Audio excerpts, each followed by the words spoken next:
Good afternoon, everyone, or good morning to those of you on the West Coast. This is Jim Boomer, and I'd like to welcome you to today's webinar, Accelerating Cloud Strategy Execution. And we're going to be having a conversation here among some of the leaders in technology and the CPA profession. So I'm joined today by Donald Logan, Kate Krupey, and Bill Sorenson. Welcome to all of you. I'll give them an introduction here in just a moment. But before I do, I just have a couple of housekeeping items that I want to cover. So first off, we get the question about CPE. So do we get CPE? The answer is yes. But in order to receive your CPE, you'll need to participate in all three of the polling questions throughout the webinar. And we'll be those will be popping up. You'll be clear on when those are coming. We'll also have a survey that'll come out later today. So you need to do those two things and then you'll get your certificate. Second, we will be recording today's webinar and that'll also be sent out to attendees after the conclusion of our discussion today. And then the final thing is we're happy to entertain questions from the audience. However, you guys are all muted. So if you want to ask a question, just use the Q&A feature of Zoom webinar. We'll be keeping an eye on those, and if it makes sense, we'll cut in the flow. If not, we'll try to save a little bit of time at the end. If we don't get to your question, we'll make sure that somebody follows up with you afterwards. So just to kind of open this topic, we've all been dealing with a lot of uncertainty over the last several months, and we don't know how long this uncertainty is going to go with the COVID-19 pandemic. But the one thing that was certain for all of us was that we all had to adapt and we all had to pivot quicker than we probably liked and get a little bit outside of our comfort zone. So today's webinar, I'm going to be facilitating a discussion with our panel here about some of the impacts of COVID-19, how we responded, as well as where we see things headed in the future as well. So let me do a quick introduction of our panel. Again, I'm Jim Boomer, CEO of Boomer Consulting, and I'll be the moderator for today's discussion. Donald Logan, welcome Don. He is CIO at Friedman LLP. He brings more than 20 years of strategic IT experience to the table.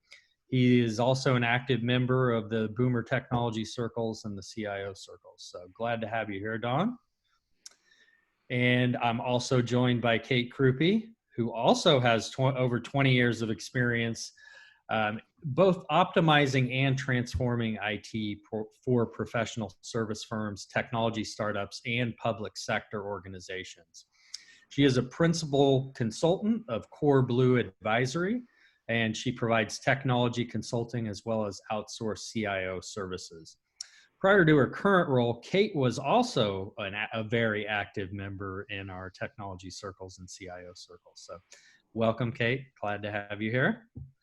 And then last, but certainly not least, Bill Sorenson. He's a senior technology leader with 25 years of experience moving organizations to the cloud and leading businesses to secure environments. He's a national speaker on both cloud computing and cybersecurity to organizations working to align strategies to assist in growth and security.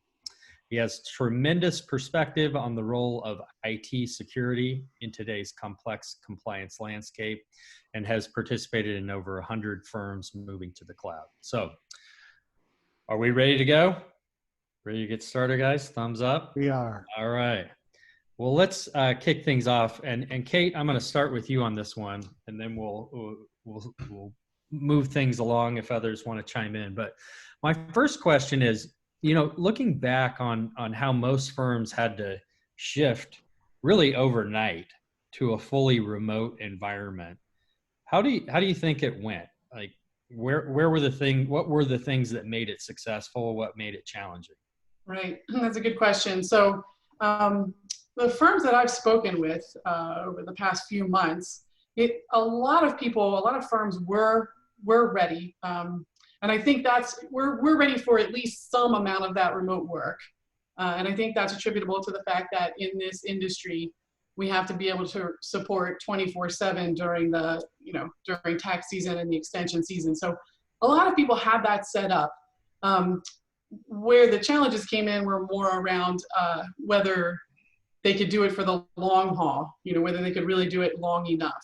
So challenges really came up there, but most firms I've talked to had reasonable success usually having their folks work from home. All right, thanks, Kate. Don, anything you'd? Yeah, I totally agree with I echo what Kate said. Totally agree. I would say the majority were prepared because we had a few events, years ago where Katrina hit and we had Hurricane Sandy. And I think we learned a lot of lessons in the IT community about disaster recovery and having backups and the importance of moving and transitioning to the cloud. And again, with the boomer calls that we have and talking to other firms in the U.S., I would say a great majority were prepared. And yeah, there were some struggles with certain firms, and certain things even in our firm where having e-signature. A lot of people were used to having things or doing things mechanically signed. Like New York State, they required up until recently you had to mechanically sign forms, tax forms. So, I think that the importance of in moving to the cloud and being in the cloud, it was huge in this current environment we're in. And if you weren't in the cloud, those are the folks that are struggling right now. All right, thanks, Don. Bill, anything you'd add? Yeah, I think Don's point at the end is right. We see that, some of the people we're talking to on the audit side, they've struggled for a number of months with the ability to deliver the audit application to remote workers really, really well. Now, I think everybody responded really quickly, and so tried to adjust capacity and, internet connections back to the office if they were still on premise for technology. But for sure, the ones who had made the decision to move to the cloud for a variety of reasons, moved really, really quickly. We saw that be great success for those firms. More of a business decision and the practicality of dealing with documents that, their clients would ultimately drop off, that type of thing. Yeah. Yeah. Well, I can echo what you're all saying. I mean, we talked to a lot of firms and it's pretty similar. Now we do tend to work with firms who are technology forward. So like all of you have talked about it, from what we've heard, it wasn't a huge impact in terms of the move from a technology perspective, but I will say from just a mindset and process and how do I manage people if I can't just look out and see them sitting in their offices and cubes, and it was that you actually had to actively start managing and having conversations and communicating. And I think that was the much bigger thing than technology. Most of the firms we talked to, the technology side of it was like, yeah, it worked the way it was supposed to, but it shifted mindsets. And I would say, which leads into, you've all kind of talked about cloud having an impact on that, but I believe it had an impact on momentum in moving to the cloud. So that's my second question, and I'll stay with you, Bill, to start.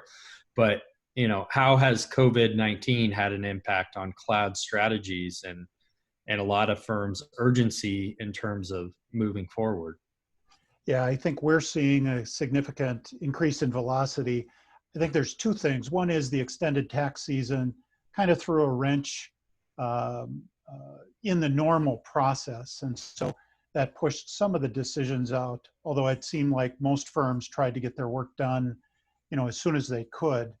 But we sure are seeing significant kind of velocity in the need and want to move to the cloud this year, instead of many firms saying, well, we've got a little bit of time left or depreciation left on that equipment. We're going to kick that can down the road. COVID-19 changed that to say, is a decision we need to make now. So we're seeing a lot of positive movement that way. Yeah. All right. Thank you. And I knew I would do it, and it didn't take me long, but I blew right past the polling question. So we're going to start off. We're going to go backwards just a little bit. So the first polling question, how well did your firm adjust to remote work? So very challenging. It was painful, and we continue to have a lot of pain. It was painful to set up, but we're now well set up for remote work. And then finally, it was easy, no disruptions, and a seamless transition. We'll give you a little while. Initial results are kind of echoing what we heard already here. As the majority, it was not a terribly difficult endeavor to get people moving to remote work. But we have a handful here. So we have a few more that haven't voted. Just a reminder, you have to, answer the polling questions if you want to receive CPE credit. We'll give you another 5 seconds or so. So going once, going twice. All right, Lisa, you want to share the results? All right, so it looks like 77% of you said it was easy, and it wasn't a major disruption, and another 20% said it was painful, but you're now set up. So, and there were, we've got one that said that it was pretty tough and challenging. So, as I said, pretty consistent with what we heard from all of our panel here. So I'll get back into my question. We'll jump back in. Bill's offered his thoughts. Don, why don't we go to you in terms of the impact on cloud strategies and the momentum and urgency of moving forward? Yep. So ever since we started working from home, probably in March, starting with our firm, we put the brakes on, initially, because we didn't know what requests was going to start coming in. Like what people had set up at home, what people, how they were working, could they work in their own environment? So we had a small buffer set up there, but I think by the end of March, we put the pedal to the metal, and we restarted all our projects. And I think even pushed more so at that point, because we knew, and now everyone is seeing the importance of having a cloud footprint, and not even just cloud, it's having a presence with something that you don't have to service or renew or buy, something that you could ramp up, like cloud services is it's pretty simple to ramp up. And then even the last probably 2 months, I've been hearing from a lot of firms. I just wrapped up an engagement. I did a review for a small firm, and they're 95, maybe 98% on premise. They reached out to me early on, but because of the 7/15 deadline, they were working okay, and it was enough to get them by. But they really they saw when they hit the middle of March, end of March, they felt the pain. I believe they saw their billable hours were in the tank. All the numbers were down. So now we're seeing a lot of firms kind of poking their heads up and asking for help. And even the other day I got an email from a firm where they're reaching out because they're all on premise and they're looking to go to the cloud, and it's created opportunities, and it's also created a learning experience at the same time. So I think a lot of goods come from this rather than negative. Thank you, Don. All right, Kate. So yeah, to echo a lot of what Don's saying there. I have definitely been working with firms who, were able to get by, but as they look at the long haul and how they want things to be a little more fluid and, want the support to be more manageable, they're looking at making investments into their infrastructure. So at the same time, they're asking that question, is that really what we want to do? Or should now be the time that we really move this off? And I think I spent a lot of time working with support teams, and I think this has changed the way that looks and feels a bit. when you're supporting folks who are working now remotely for the foreseeable future 100% of the time, and when those folks are, hadn't been working remotely at all prior to this, that's a new challenge. And so to free the support team up to really be able to service them, taking those infrastructure problems off of that group is something people are very interested in. That's a great point. We hear time and time again that all the naysayers, whether it was cloud or remote work, that the people that said this is never going to work, I don't see how you can do that and allow people to work from their homes or do an audit remotely and not actually be on site. Time and time again, we've heard that this forced that to happen. And now the change has accelerated because those people that were resistant to it had to do it and proved out that it can work. So I think that's across the board with adoption of cloud, but also the flexibility and work environment and where being able to work anywhere, which I think is going to have, Don, you talked about the positives. We can't dismiss all the challenges and the negatives that all this has brought, but I agree with you 100%. There's a ton of silver linings and opportunities that have come out of this as well. And I think it's fast-tracked firms' talent strategies. We're here really talking about technology, but this has been a huge talent trend, is that younger generations coming into the workforce expecting flexibility, not just expecting, demanding it as they, look at what their first job is going to be. And this has given a lot of firms the ability to answer that question. Yes, we can do that. And this is what it looks like. So I think that there's a lot of aspects of how this impacted, beyond the technology. Don, am I reading you right? You look like you might want to say something, but if not. No, I 100% agree with you. 100%. On the talent side, I learned more about my people between March and today than I have in probably the last year and a half I've been with the firm. Yeah. Yep. Good. All right. Well, I'm going to do our second polling question. So what do you expect the balance between remote work and office work to be post-COVID-19 world? So whether you want to call it new normal, post-COVID-19, what's the work environment going to look like in your mind? Will it be remote work less important, about the same, provide a little more flexibility, significantly more, or the firm will become more than 50% virtual? That's an interesting question because, I brought up the talent angle on it, but then you have all these logistical and real estate impacts. So yeah, I got to believe the commercial real estate market, in the next 2 to 5 years is just going to be so different. Yes, I would agree. Well, we'll give it about 5 more seconds. Again, reminder, you need to answer these questions for CPE. So going once, going twice. All right, we'll go ahead and close that one out and share the results. So about 25 of you, or 74%, said significantly more people will regularly work from home. It's interesting, we had 5 of you say the firm will become 50% virtual or more.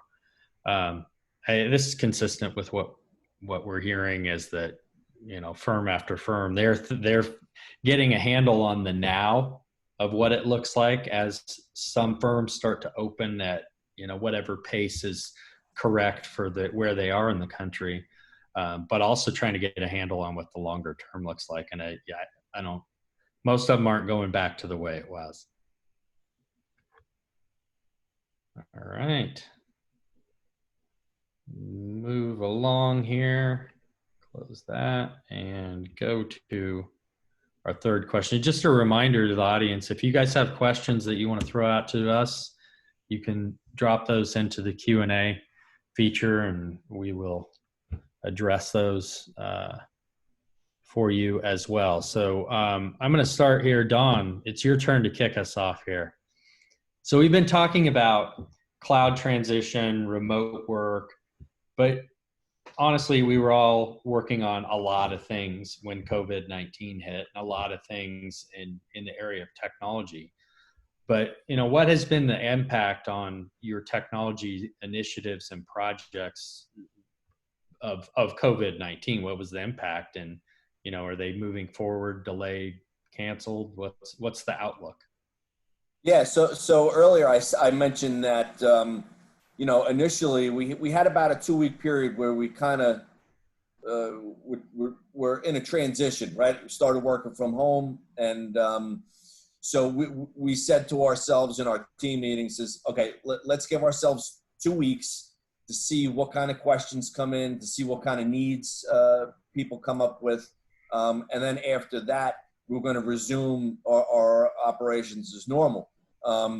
That went by the book, exactly how I just explained it. The last week of March, we were able to, reconnect on our projects. Actually, we added more projects to the list because it's even more prevalent now, or at the time, that we needed to get things done, right? And we were kind of dragging things out because we didn't know what was going to happen. I think the answer to that question is, I think we doubled down on initiatives because now we're home. We're not commuting. We're not water cooler conversations. We're not walking around the office looking for somebody, or, whatever the case is. We figure we chopped out 5 to 6 hours a day of just nonsense that, probably we all do. I'm going to walk to the kitchen and get something to drink or whatever. Well, I work 50 feet from my kitchen. I'm 15 feet from my bathroom, like stuff like that.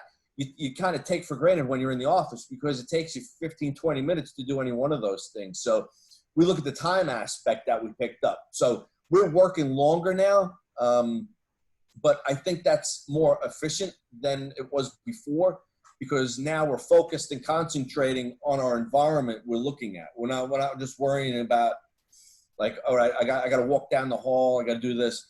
So I think from a focus and efficiency aspect, and the projects, we doubled down and we actually increased our output on tickets across the board. Projects, we've opened and closed more projects in the last 3 or 4 months than probably I ever had in my entire career.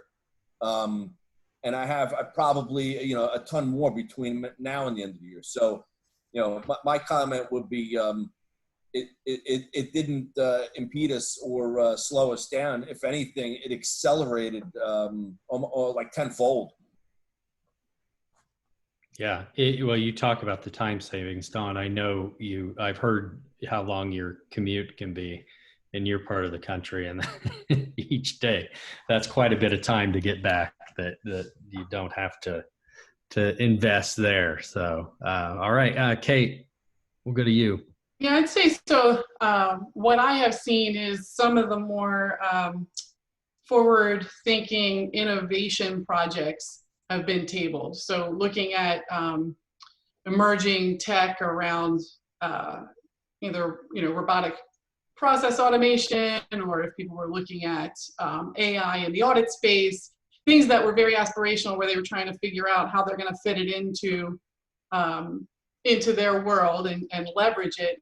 Those have kind of gotten pulled back a little bit in order to look at, things that need to be dealt with right away. And for all of my fellow IT people, I think this is exciting. I was talking with a COO of a firm recently, and she started to ask really good questions about data security because they've had to live it now. They've had to have a termination remotely. And now she's asking the kind of questions that we like to ask around, are all the systems shut off immediately? Are you able to get them out of all those SaaS products immediately if it's an unfriendly termination? And so in a lot of ways, it's raised that consciousness for security projects. So I see more around security, a little less around, for the moment, more innovative things. And then more around policies and procedures. Those who, and which is many of us, we're not completely paperless. That's all of a sudden, you know, like really wrapping that decade-long old project up has become critical. So relooking at policies that support the longer remote workforce, you know, looking at the long haul. That's what I've seen. Okay, thanks, Kate. Bill? So one of the things that I see that's coming out of this is really everybody went through disaster recovery, right? We all had this disaster recovery and business continuity event that we had to deal with. And historically, it's been a tough thing for firms to really grasp and test. And can we really recover quickly? And this kind of brought it all to the forefront, and we all had to do it. And so I think, you know, the outcome of that has been dramatically better process to keep up. You know, what if if the building shut down for fire or other things? Those were all examples that, you know, we would table talk about, where in reality now we've had one. And so it got nice focus. The issues that came up around the ability to get people working quickly, or capacity, or, you know, situations dealing with business processes that had to go on outside of the building, all those things got looked at. So I think as an industry, we saw a big step up here in our ability to recover for the next thing, whether it's localized around the buildings we work in or have worked in, or it's weather related national disasters. So I think that was a big plus out of this that, historically many people had shied away from. That is a fantastic point, and I couldn't agree more. I think, because in our circle meetings, we've talked about business continuity and disaster recovery planning ever since I've been a part of Boomer, and it would come in waves. So you'd have a major disaster, it would be a hot topic. Then things would go smooth and everybody would forget about it. And if your area wasn't directly impacted by that, you may not have actually done anything. So I think that's a great point. And I'll add to that.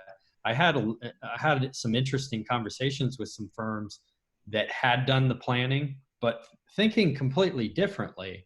Right. But that planning was worked amazingly well for COVID-19 pandemic. So one firm had just finished up planning around how do we recession-proof our firm, thinking that this can't go up and up and up, but we're probably going to have a recession eventually. They were doing that planning. When this hit, they were able to apply a lot of that, almost all of that thinking right here to the pandemic. There was a firm in Florida that said they just implemented their hurricane plan, and that worked splendidly. So I think it's a great point in terms of, this may have fast-tracked remote work, it may have fast-tracked cloud, but I think it also fast-tracked people to think about their business continuity and their disaster recovery planning. And just one thing to add, Kate, I liked, what you said, build on they may have held off on the more aspirational things. I think the thing that I'm hearing is even with those innovative or aspirational projects, if they were tied to the strategy. So if the firm's strategic plan, that was probably one of the first determining factors was, is this a strategic project or is this, kind of that pushing the envelope, nice to have, we're not so sure about this. I'd agree. Those kind of got put on hold, but I think like Don was saying, a lot of the leading firms saw this as an opportunity to invest and perhaps double down on some of those strategic, innovative things that frankly could see them coming out of this pandemic ahead of their and leapfrogging certain competitors and getting out ahead. So all good points from all of you. Thank you very much. We did have I'm gonna kind of go off script here, so get ready, guys. We did have a question come in. And it's a good one. So Pat asked, how are firms finding the mental health impact to their employees with the lack of social interaction? So I won't cold call on anyone. Is there anyone that wants to kick us off? Well, I could chime in. I don't think there's been a lack of social engagement. I think at least I could speak for our firm. I could say that between our HR and marketing group, that they've engaged with the entire firm on a weekly basis, and coming out and actually like trying to find things that everyone can get themselves involved with, whether it's within a group or a team or an office.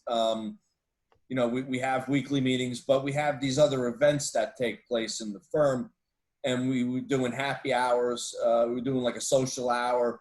We were doing yoga. I think we still are. We do that every week. So there's a lot of events occurring in the firm, and they have them all kind of calendared out on the intranet. And you know, there's plenty to do. So, and I talk enough to people, I think, in the firm, because of the role that I'm in, at least, where I have to constantly communicate with my team, other teams, the entire firm, you know, and I'm a people person, so I like talking to everybody. And for me not to be in the office initially, it killed me, because it drives me nuts. I got to talk to somebody, you know, constantly. I can't be by myself. I'll lose my mind and get crazy. But I haven't found that. I mean, I get frustrated sometimes myself, but you know, I could just hop on a Zoom call or something, or you know, the video meetings are the greatest thing. No, you're not getting that in-person energy, and you're not getting that live experience when you're doing the video stuff. But you know, it's close. I mean, it's not there. I think VR in the future, I think that's a technology that's really going to start, you know, getting a little bit more mature now that, you know, we're all separated, and to help even kids get back into school, or people that, you know, need to engage, at least maybe use VR to, you know, feel like you're in it, and live, and in the environment, as opposed to talking to a little light and a camera on your computer. But you know, that's really where I'm at. I think you know, otherwise, everything that's come out of this, it's been a positive, I think, as far as I'm concerned. Thanks, Don. Kate, anything you'd add? I would say, yeah. So I'm not, you know, inside of a firm right now with that experience, but in the other circles that I travel and talking to other professional organizations about how they're handling things, I think definitely we've all had to readjust the way that we work and understanding ourselves a little bit better, so that we understand what is the impact of you know, taking advantage of being home, like Don was saying, and not at the water cooler, and you get all that time back. But what does that do to us? Where do we need our breaks, and how do we need our breaks? Things that we may not have really had to think through before. We just got up and did it. Now we have to think through a little more, that we need that interaction. I got to call Don, you know, once a day here, because I need that kind of interaction to help reset me and reset my focus and my energy. To keep going, and seeing where we wear out, and making sure that, you know, we have a beginning, middle, and end of our day, whatever that might be, so that it's not, you know, when we occupy the same space all day and night, you know, trying to put some structure parameters around that. So I think that we have to be more really intentional about things that we were just sort of natural with when we were all sharing the same space. And that's where I see, you know, great HR departments really focusing. Mm-hmm. Good point. Bill? Yeah, I'd agree. You know, we saw an immediate start of kind of the virtual happy hour, and, you know, we've all adopted the 9 different video platforms that any meeting can be on. So, you know, that happens quickly. But so I think some of those things are long-term going to be benefits. Where in past we do conference calls for meetings. Now everybody's so used to video, and you get so much more understanding of the conversation when you get to see people's faces. I mean, that's just such a huge, huge benefit. I think the other thing that we've seen internally is kind of a focus on training. You know, we do have some of this extra time. These days are getting extended. And so to Kate's point, you know, you've got to figure out your start, middle, and end. But we've sure seen a kind of a consistent focus on, it's a great time to get involved in online training in your specialty and your needs, and, you know, step up that game because you're sitting there. The one thing personally I notice is I got to stand up. You know, you don't think about it, but, you know, we reach out to everybody all the time via, you know, video or Teams or any of those interactions.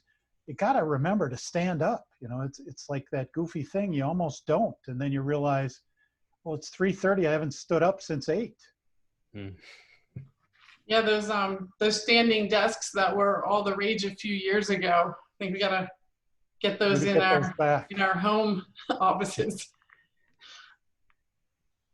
Well, I can certainly add from Boomer Consulting's perspective, because we're a fully virtual company. And so this is, Pat, your question is very real, and you have to be, I think Don used the word intentional about it. You have to be intentional about reaching out and connecting and using the technologies available to you. Just like Bill's point, that the days of picking up the phone and doing a conference call are long gone in Boomer Consulting. Like, you get heckled if you call someone on the phone. It's almost immediate. I'm like, oops, hang up and fire up a Zoom. It's expected that we do video. But, you know, pre-COVID, we always really did value the face-to-face. So even though we were a virtual company throughout the year, we would make sure that we were connecting and in person. And so it's been an adjustment for us this year. So, you know, thinking outside the box of things that you can do online is a great. And Don, you were going down this path, and I think we've all talked about happy hours. Those came on fast and furious. I feel like they've kind of tempered off a little bit. Yeah, at least with my friend group, most of my buddies' wives kind of put a kibosh on the Zoom happy hours in the weekend nights.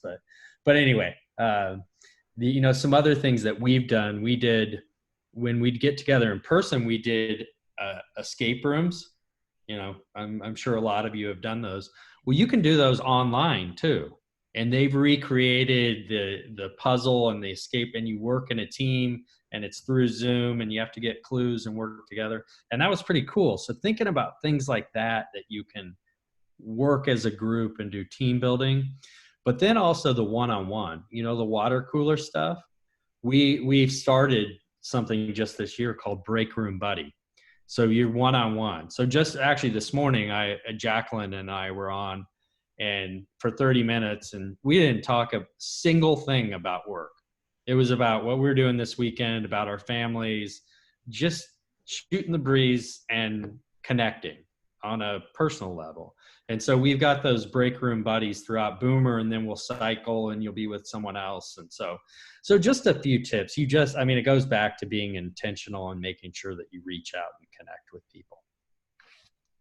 We had done coffee and donuts. Yeah. And so randomly you get paired with somebody for coffee and donuts, 15 minutes, just 15 minutes, but a chance to talk about something other than work with, you know, somebody new in the company that maybe you haven't spent time with. Yeah. And I had another thing I wanted to comment on, because Bill and Kate, you both brought up like the blurred hours, and you have to be disciplined and set boundaries and timelines. You know, the thing that we talk to firm leadership a lot about, and we talk about it internally as leaders at Boomer, is you've got to lead by example in terms of boundaries. If you're sending emails at all hours on Saturday night, Sunday morning, you know, late into the evening, you're sending the signal to the team, whether it's intentional or not, like you need to be available all the time and you need to be working like me all the time.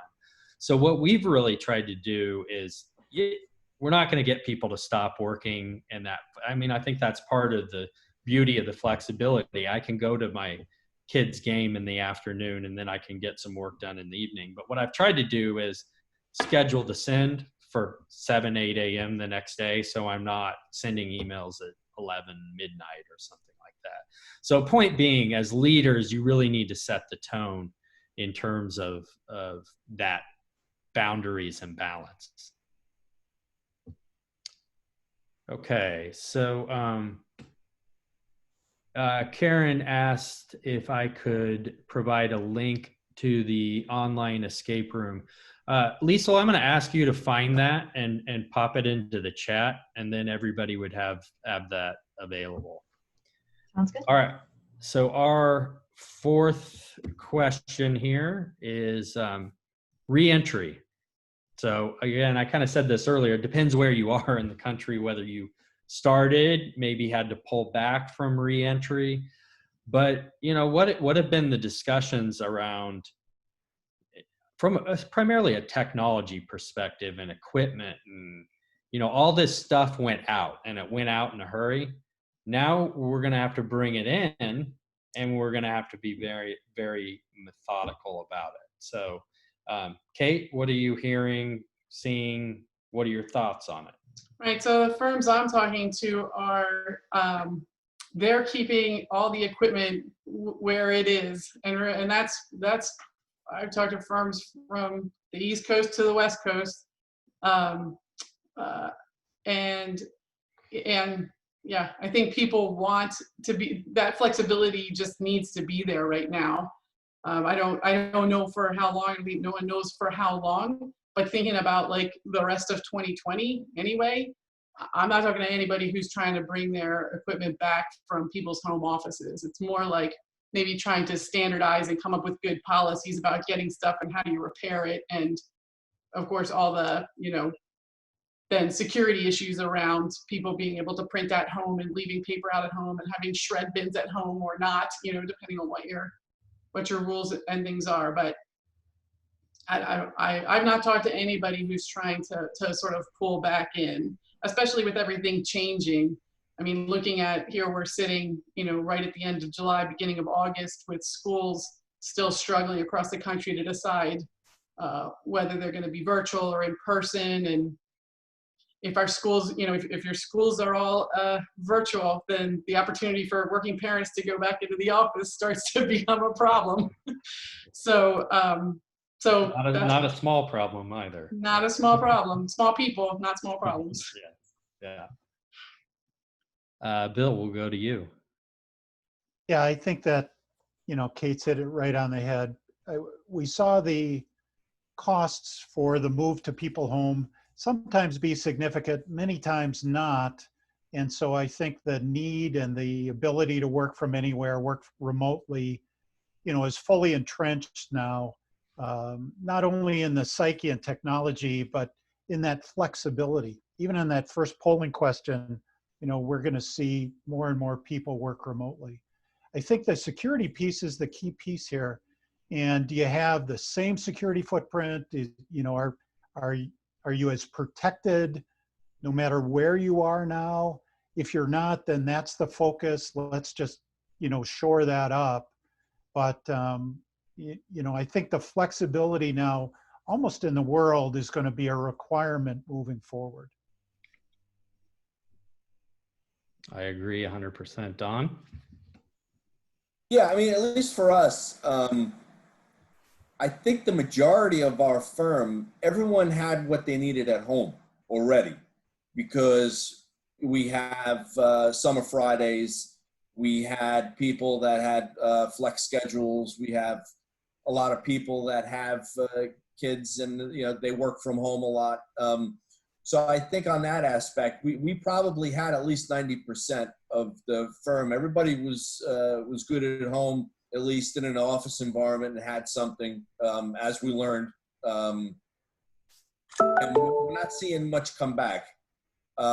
We have, out of 700 people in the firm right now, we probably have 40 pieces of equipment out in people's homes. And at this point, we don't want it back.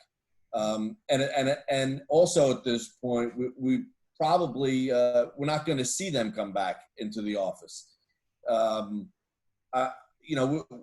Right now we're phasing in New York and Philadelphia office, and there's maybe 2 people in there in each office. So I think right now, I think until the end of the year, until the smoke clears, I think everybody's going to be home. Everybody has what they need there. And as far as equipment that went out, we didn't see much go out. But other firms I talked to, they decimated the offices. They went in like they were looters, and they were just pulling stuff off of desks, and we really didn't see that. Our office services people have been great, and if somebody needs something, they'll ship it to them, and and if we do a termination, which we had a few in the course of the last 3 or 4 months, we give them our FedEx number, and they go and they ship the stuff back to us FedEx, and so on that aspect, it's been good. So we really haven't had much pain, and we don't perceive any equipment walking away. That's not out of our control, at least. Mm-hmm. Yeah. It's interesting because when we would talk about this pre-COVID, the standard norm was if you did have the option to work remotely, like either people had a home office or they had one workspace, and the firm would pretty much cover the desk up. But as you guys say, like the logistical nightmare of bringing this stuff in, sanitizing it without damaging it, it's going to be less costly to just buy a second set, get new monitors. But like you said, Don, it is kind of across the board from firm to firm of what, how much was taken out of the firm. Because there were some where, I need a chair. I've got to get my office chair to be able to work all day. So chairs were going out, office furniture, and that'll be a little more difficult to get arms around all of that. Okay, I thought I saw a hand raised, so let me check here real quick. Maybe it was an accident. I think it was Jamie, and I don't see it raised anymore. So do we have any other questions from the group? If you do, you can use the Q&A area on Zoom webinar. And for any of you that are interested in that virtual escape room, Liesl did post that in the chat. So if you open that up, it is mysteryescaperoom.com is the company. All right. Well, I am not seeing any further questions, but we'll continue to go off script. So we've talked about reentry. We've talked about the mental side of things. And Don, you've commented a few times about, the positives that have come out of this. And I think that's an important point. We always want to lead with what was the challenges and what were the hardest parts. But if you had to say what were the top 2 or 3 positives or opportunities that have come out of a very challenging, difficult situation, what would those be? I would say probably the top one is learning more about my people and my team. That's probably the top. Because to me, it's my team first, and then it kind of grows out from there. So that's probably the top one. The next one is I learned more about other teams and other groups and offices in the firm at the same time. And, you know, look at my title, it's Chief Information Officer, and I learned more information between the end of March and today even than I have in a year, because we kind of take things for granted when we were in the office. Now that we're home, we're like, oh my God, you know, who knows what this is? Or I'm just used to just like sticking my head out the window and saying, oh, you know, what's this? And I get an answer. So, you know, definitely information, learn more about my people and other teams in the firm. Those are probably the two best ones, I think, personally. Good. Thanks, Don. Bill? I think there's been a number of kind of small surprises. We sure think that the, you know, adoption of video conferencing by everybody immediately, that has this unique benefit now that bleeds over everywhere, you know, so I think that's a big thing. Technology-wise, you know, we're getting people to make decisions that are key strategic decisions. They're big decisions, but they're making them quickly and well thought out now to support this environment. A lot of them are cybersecurity focused and really, you know, performance focused. So we're seeing a big positive there. That's been a nice, obviously, accelerator for some of the deals we've got in the pipeline. But across the industry, I think we're finally addressing, you know, do you want to run your own stuff? Do you want somebody else to just take care of it? Let's get back focused on what's important for our firm, productivity around employees, you know, possibly looking at the new technology opportunities now, and let's get rid of the stuff finally that, you know, we don't want to manage anyway. So I think we've seen pluses there. That's been a big plus. Good ones. All right, Kate? Well, it's, I think the most exciting thing for me is seeing the resistors of change, or the resistance to change, fall away. We'll put it that way. So for somebody who's been a change agent all their life, which everybody in our field is, you know, and battling the same, sort of same resistors inside of organizations or resistance, and to see it just fall away in one fell swoop in terms of remote, you know, working remotely, working with remote teams. I mean, we just, the reasoning that we're not going to be able to do this, it's just not there anymore because we did it, because we had to do it. We had to figure it out. And to me, that's just incredibly exciting, both to see the advance happen so quickly when sometimes change happens so slowly, and then also just to have that ground to stand on to move forward. Yeah, you know, we don't know how to start, or we can't do it kind of attitude isn't just in the remote work and cloud and technology realm. You know, I think one of the silver linings in all of this was, you know, we've been talking a lot about moving from just compliance and transactional to more advisory and consulting. This gave everybody a fast track in terms of learning of how to have more higher level conversations with their clients, because they had to during this, you know, the PPP loans and all the CARES Act, understanding that people were coming to their accountants during what was traditionally, don't call me, I've got my heads down doing your tax return, I'll call you, don't call me, I'll call you, right?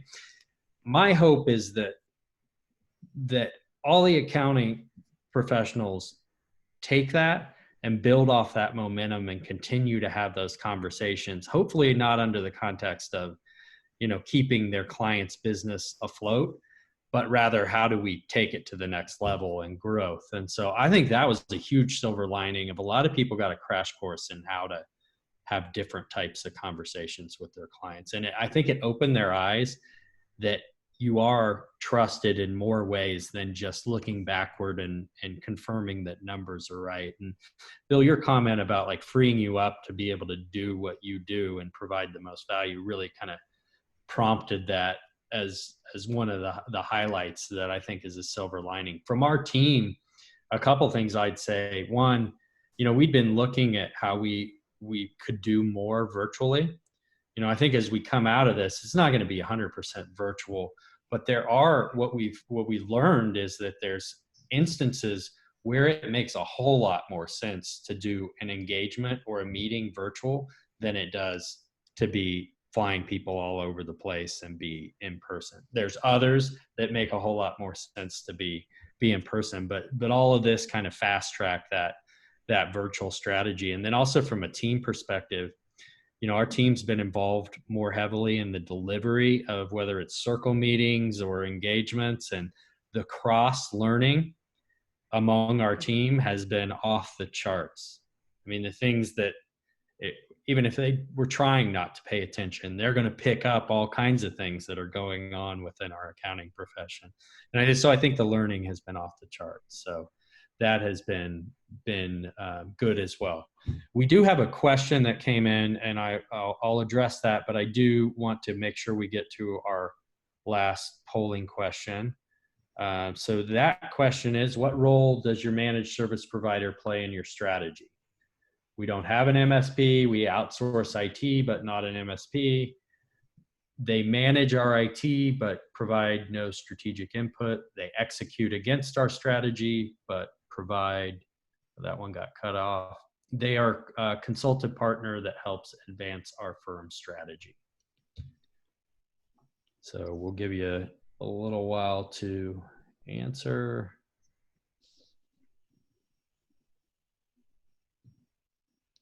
Well, that's good as it comes in. It's either at the first one or the bottom one, that either you don't have an MSP or you have a consultative partner. So that's good. All right, give you a few more seconds to answer. And again, this is part of your CPE requirement. So if you want CPE, you need to answer this question. All right, going once, going twice. All right, sold. Okay, so you can see 41%. We're split 41% between those that don't have an MSP and those that feel that theirs is a consultative partner, with a few of you in the middle there that do outsource IT, but not to an MSP, or no strategic input. So, all right, thank you for that. Before I wrap up, just a quick, we got to be brief because we're running out of time, but are any firms using productivity software to follow staff now that are working remotely?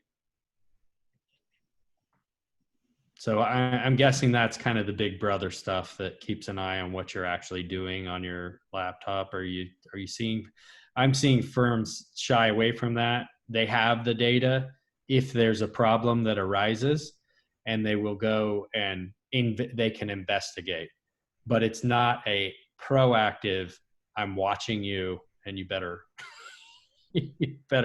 mind your P's and Q's. I don't know, anybody else on the panel see anything different? I wouldn't say I see anything different, but I can say I've spent a lifetime trying to convince people that IT isn't there to spy and to get them to take the sticky note off their webcam because they think we're recording them. So it would sort of be an antithesis to IT leadership, I think.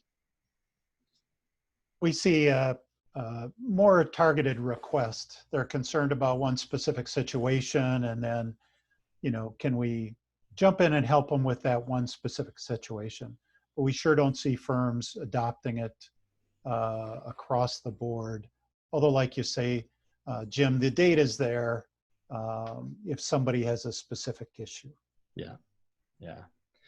Kate, I think a lot of IT professionals have spent a lifetime building trust, and they don't want to erode that by everyone looking at them as big brother. And frankly, I think you guys all have more to do than just watch each and every individual. But point being, I think there are systems in place that do keep you safe, that can provide that data if there is a problem. So we are 1 minute left. So I want to make sure that I say Thank you. First off, to Netgain for sponsoring today's webinar, and thank you, Don, Kate, Bill.